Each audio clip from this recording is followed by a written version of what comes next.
पूर्व राजा शाहको अगाडि सरकारको केही चलेन, सबै योजना फेल।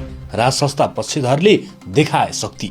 झापाबाट फर्किएका पूर्व राजा ज्ञानेन्द्र शाहले काठमाडौँमा आफ्नो शक्ति देखाएका छन्।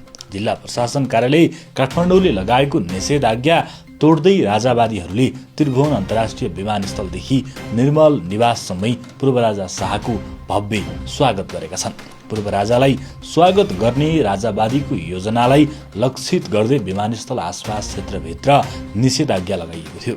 आज बिहानैदेखि बाक्लो संख्यामा सुरक्षाकर्मी खटाइएको थियो। सुरक्षा योजना अनुसार विमानस्थलदेखि निर्मल निवाससम्मको रूटमा 20 जना प्रहरी नायब उपरीक्षक डीएसपीहरू खटिएका थिए। तर अन्तरिम सरकारको सबै योजना फेल भएको छ। अन्ततः पूर्व राजा शाहले आफ्नो शक्ति देखाएरै छाडेका छन्।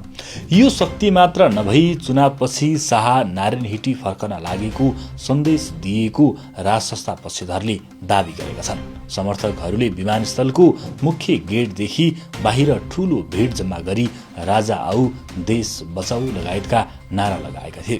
राष्ट्रिय प्रजातन्त्र पार्टी राप्रपा लगायतका राजावादी समूहहरूले पूर्व राजा शाहको स्वागत गरेका छन्। यस अवसरमा पूर्व राजा शाहलाई फूलमाला र अबिर लगाएर अभिनन्दन गरिएको थियो। शाह गाडीमा उभिएर समर्थकहरूको अभिवादन स्वीकार गर्दै निर्मल निवासतर्फ लागेका थिए। आज पूर्व राजा शाहलाई प्रहरीले पनि साथ दिएको देखिन्छ। राजावादीहरूले निषेधाज्ञा तोडे पनि प्रहरीले कुनै धरपकड गरेको थिएन। त्यसैले राजसंस्था पक्षधरको योजना सफल भएको बुझिएको छ। उता शाहको स्वागत रोक्ने अन्तरिम सरकारको योजना भने फेल भएको छ।